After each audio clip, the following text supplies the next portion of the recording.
Okay, hi everyone. This is Maddie. I'm here with Amy. We're from PB&J Consulting. Amy is one of our clinicians here.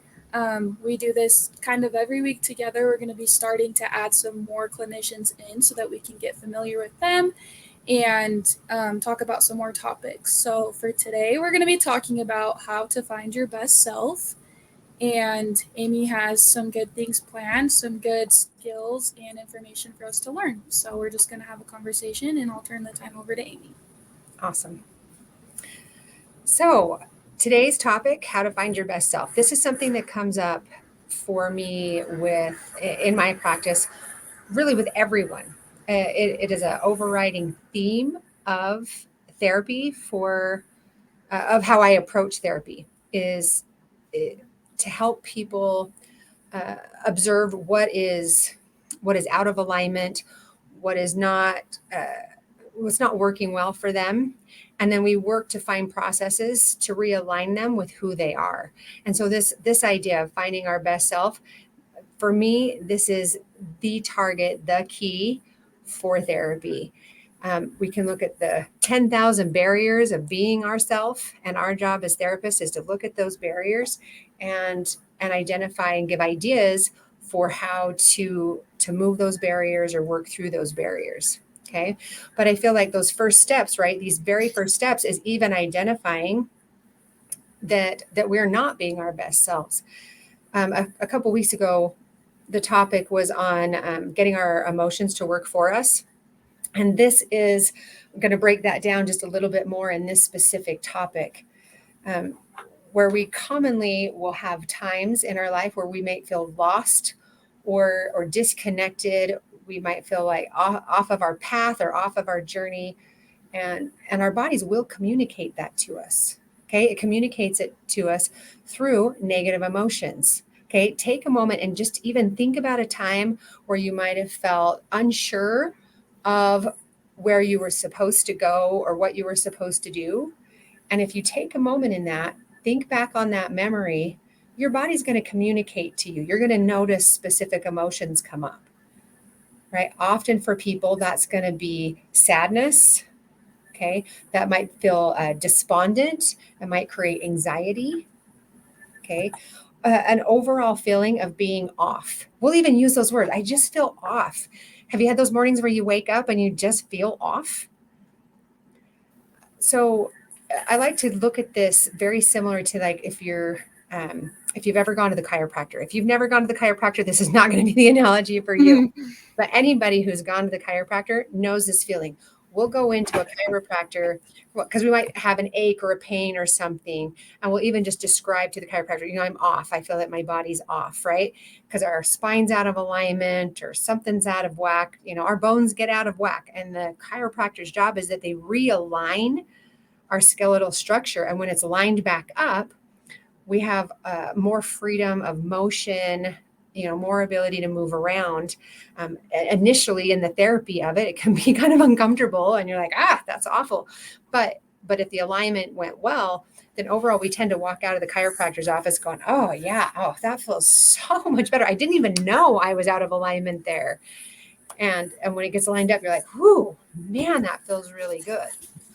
That is going to be this video right here, is observing that you're out of alignment, letting those emotions again work for you and allowing them to be those observations of like, hey, something's off, something's not right. I need to get something in alignment. And being able to spend time in your emotions, having the courage to hold space for those emotions, to listen to them, is going to help you know what's out of alignment. Right? Am I out of alignment because I'm hungry and I need to go get food? That definitely makes me feel off when I'm hungry, right? But am I out of alignment because I haven't reached out to my good friend in some time? And I need that connection and I need that balance in my relationship with him or her. And if I haven't been reaching out, I'm going to feel off about that. Yeah. And so when we sit in that, in that particular case, I might be feeling a sensation of loneliness or disconnectedness, and sitting in that discomfort can help me observe, what is this about? Because if I'm not really observant, I'm still going to have that negative emotion and I might go choose to eat food I always call like eat a donut. That's always cool. Anyways, I might go choose to eat a donut instead of actually reaching out to my friend, which is what I actually really needed for alignment. The donut didn't align me. It just gave me a faux sense of soothing for half a minute because it tasted good. And whereas sitting and holding space in that uncomfortable emotion and listening to what my real need was is going to help me observe, oh, I haven't talked to her in a long time and I'm feeling kind of lonely, or I Yeah. haven't been engaging with my kids as much as I want to engage, and so observing what loneliness feels like, how that registers in the body, then it's going to get me to actually meet the need really effectively. Okay. So now where does this come in meeting our finding our best self? Every one of us has core morals and values that govern every aspect of our life. It governs every decision and every choice we make.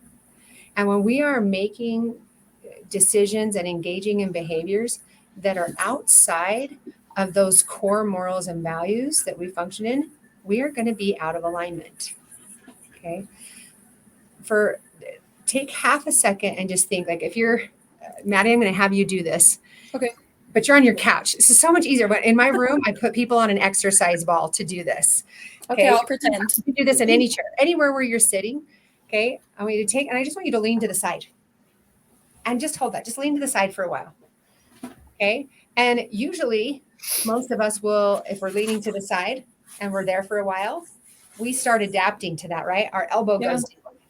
Right. Okay. And if you notice, like my hand came up to my head, right? After a while, like it's kind of uncomfortable. I'm going to put my hand up to my head. But we really actually probably could lean and hold to the side for a little while. Yeah. Right? Oh, you even came back up. My AirPod's falling out. Can't hear nothing. Fair enough. Right. But our muscles begin to adapt and shift and adjust to accommodate our lean. And they're adapting and adjusting to the discomfort that we're creating by leaning to the side.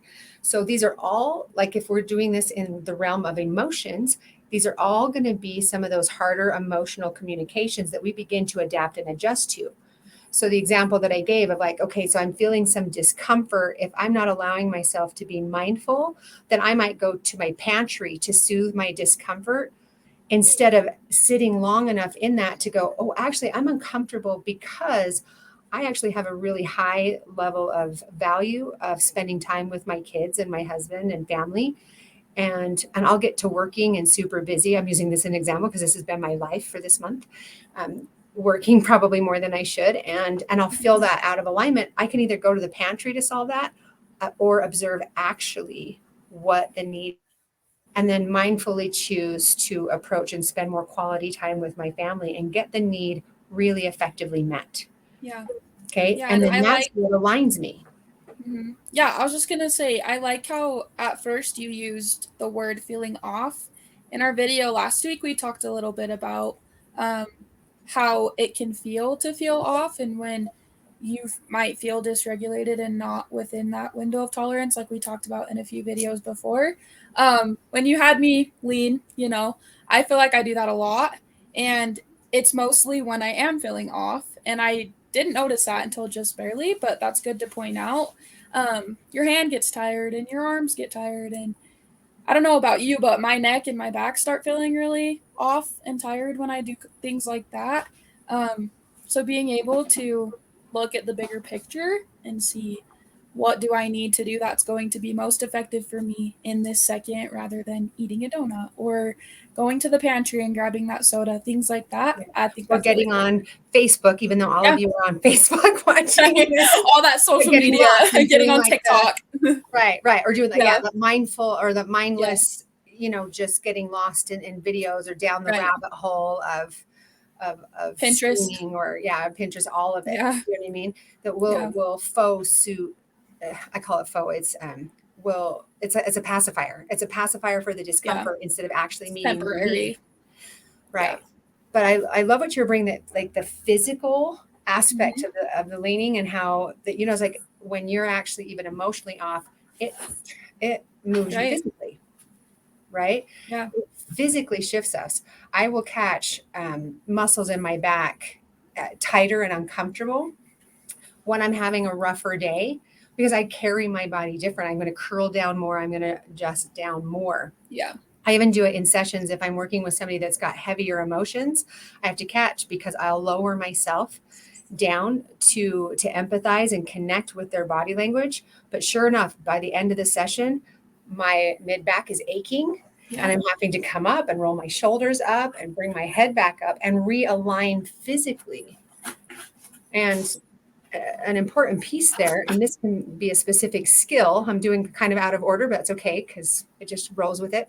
That can be a very specific skill to even getting ourselves emotionally aligned, is look at your physical alignment. I'll encourage people, if you're struggling and you're low and that doesn't fit you, get those shoulders back, up and open, get that head lengthened and up. Get that smile up if you can. We call it half smiling in DBT therapy. We call that a half smile. You don't have to like fake smile and crazy smile, but we get that just a little bit of upturn of your mouth. And just that movement, that motion of up and open, it communicates safety and comfort and confidence to your nervous system. And it can absolutely change your emotional energy. And then we show up in our life more true to who we are. Yeah. I want to show up confident and comfortable, not tucked in and fearful. Yeah. Okay. Yeah. And that really relates to the aspect of body language that you were talking about. People like me tend to notice a lot of body language when I'm having conversations with people. And it is something to, for sure, take into consideration. If you're a little bit more reserved, it's going to send that message of, I am unsafe, I am feeling off, I'm uncomfortable. And maybe whoever you're communicating with might think, oh, they don't want to talk, or, oh, they're reserved, they're really reserved, things like that. It's interesting. I like how you brought that up. Yeah. Yeah, it's a real thing. Our bodies communicate so much to us. And even just changing the positioning and shaping of our body changes that communication, can change our emotional state and help us realign to our best self. Now, maybe you're more of an introvert. I guess I'm describing currently kind of an up and openness, and that's going to be more of an extroverted state, which fits my personality a little bit more. An introvert's not going to be so much, and yet still at the same time physically aligned, but emotionally safe is also okay. Mm-hmm. Okay, and that emotional safety comes from those healthy boundaries we can set with people, giving ourselves permission to say no when somebody is asking us to do something or engage in something that doesn't really quite fit who we want to be or what we want to be doing. Okay. It can look at a plethora of ways. The biggest, most important pieces here is that listen to that alignment in your body, emotionally and physically. Take a breath, hold that awareness of what sensations you're feeling. Notice the emotions. They will speak to you. If you're feeling hard emotions, you're out of alignment, which means to find your best self is to find alignment, meaning that you're going to find moments in your life, look back to your history, but find moments in your life where you felt confident, calm, comfortable, okay, at peace. Okay, just like that feeling we get when we walk out of the chiropractor's office after we've been physically aligned and we're like, whew, man, I can move how I need to move. I feel how I need to feel there. You can get the same experience emotionally. And when you find that sensation, you have found a piece of yourself. That is your body's way of telling you this is who you are. I'll also often have people do homework where I have them go out and seek, whether it's watching a movie, looking at stuff on Facebook, looking at friends, coworkers, different things, and look for those characteristics in people that make your heart leap. Because you're like, oh, I love that. I love that person does that. And you kind of get that feeling and it kind of flushes in your body of like, man, that's really cool. It doesn't necessarily mean that you need to be that person and be exactly like that, but there is a quality or character in that person that fits you. And that is your conscious's way of saying, hey, this is us. This is who we are. Yeah. Yeah, I like that. And it's kind of in the same aspect as we talked about the last few videos in surrounding yourself with those kind of people and being able to find your best self. We're talking about it more on the emotional side, and it definitely affects every side. Even I've seen that in my own life. But being able to find that in that person, and even if it's not a person, even if it's just a hobby or something you like to do, or for me, it's like sitting down and reading a book or spending time with my husband when he comes home at the end of the day. It's totally different for everybody. Oh, it really is. I was talking to somebody the other day that they know that where their best self is in a saddle on the back of a horse, Yeah, headed up for the mountain. sure. And that's Yeah. that is where they align. And my encouragement to them is to note that sensation in that space. Notice that, like literally, like notice how that feels Yeah. in your body, emotionally, physically, mentally. Notice what that feels like. Anchor to it, like grab hold of that. Remember what that is. Yeah. And then take that as a goal to the rest of your life. As you're going to make decisions, as you're engaging with your friends and family, if you feel pushed or prodded or pulled around to different things, take that moment and go, okay, what do I need to do right here that lines me back up? Yeah. Am I leaning? Am I adapting to something? Remember, leaning and adapting is not necessarily a bad thing, but our muscles will readjust. We emotionally readjust, and we can find ourselves in an adaptation that leads to long-term chronic problems. Our best self is going to be to go, okay, I noticed I might have leaned here or adjusted to somebody or something here, but I'm going to line back up. I'm going to show up as me. I'm going to show up as my best self, and I'm going to let people like me for who I am. Yeah. And when you do that, you get the right people in your life. You engage in the way that feels most comfortable. We have the most ease. Now, I get it's scary. It's easy for Amy to say, far harder to do. And when you're an introvert like me, it is a lot to learn.